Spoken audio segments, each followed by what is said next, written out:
Welcome back. You're listening to the Cindy Laverty Show nationwide on CRN Digital Talk Radio. Joyce O'Brien is my guest, and her book, Choose to Live, is a must-read. Just get the book and shift your thinking about what it means to be living, really, really living. Joyce, it's so great to have you here. I just feel really honored to have you on the other end of the line. Oh, thank you. Okay. You did conventional treatments for your cancer the first time. The second time, when they told you there was nothing they could do, you said that's not true. So what did you do? Because you did something. Yes, I did. I did a couple of things.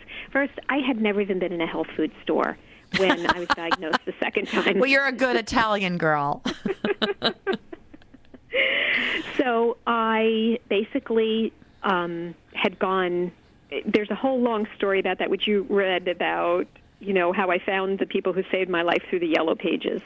And she was a suit designer, so how does that happen? But we don't have enough time to go into all the details of that. Just read the book. Basically, yeah.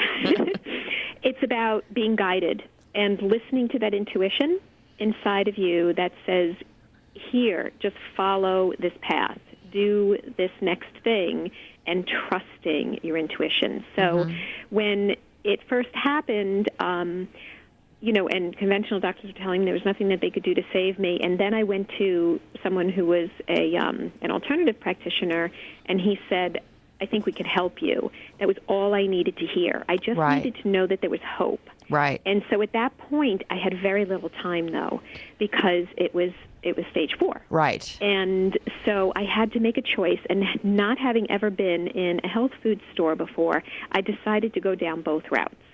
And what happened initially was that I began cleaning myself out, doing everything completely holistically.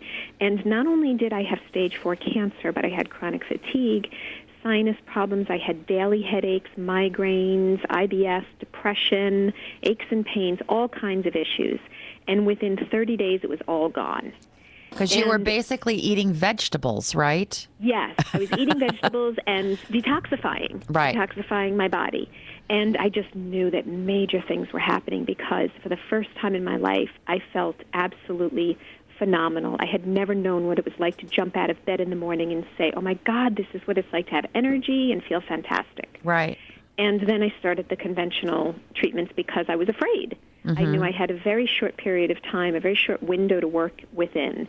I had extremely high heavy metals as well, and they take a couple of years to get out of the body. Right. So I knew that I was really working against the clock, so I decided to do conventional as well. But it was a very specific conventional. It was very targeted. It was not whole body chemotherapy.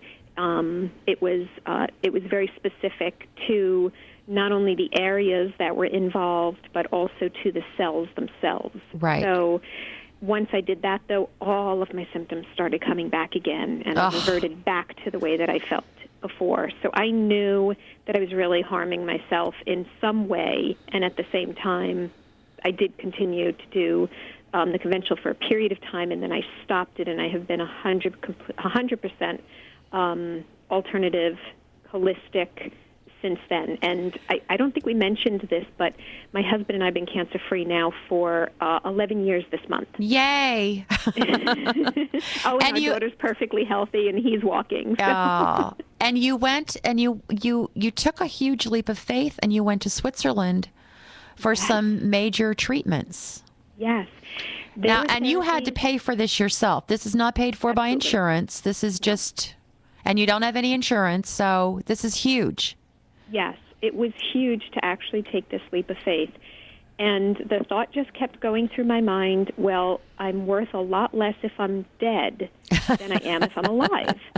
So, but I knew I would have done anything at that point in time. I was just so committed to living that I just felt that whatever was put in my path, if it felt right and it was the right thing to do, I was going to do it. Right. And if it gave me hope, I was going to do it. And as it turned out, it became the best decision that I ever could have made, because it also helped to further strengthen me, to detoxify, to build my immune system. And ultimately, I began studying it because I knew that there was something that everybody needed to know. And that's part of my message now, is to get the word out there about how we can heal. Right. So I began studying all these different modalities that I use to heal. So when you were in Switzerland, a lot of the work that you did was, other than the treatments that you went through that were interesting to say the least.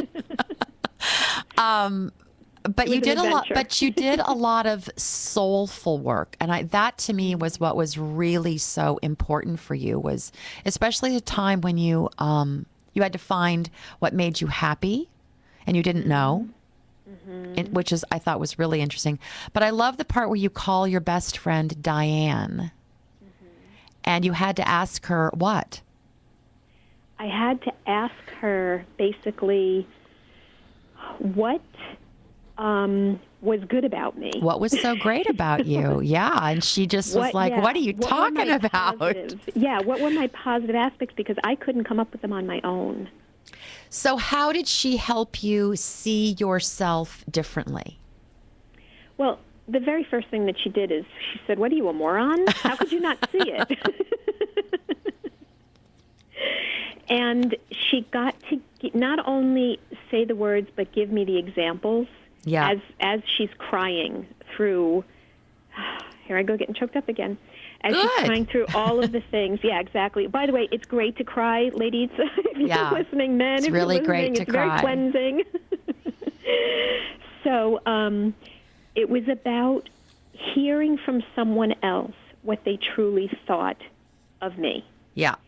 And it's not something that everybody gets to hear. And I make a point of telling people all the time now what they mean to me and why. Because I knew what it was like to feel in that moment her tell me things that I didn't even realize about myself. Well, we're so busy listening to that little gremlin in our head that, you know, why would we ever go to that place of how fabulous we are?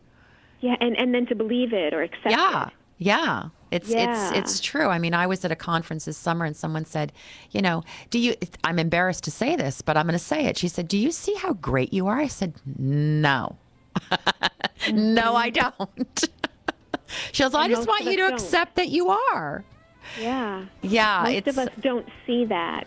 But this is the thing, is that God doesn't make mistakes. Right. He creates us all as divine beings, and it's up to us to not use that voice in our head for something that's going to harm us, and instead to use it for something that's going to support us and support everyone around us. Oh, that's so beautiful. Stay with us. You're listening to City Laverty Show. I'll be right back with Joyce O'Brien.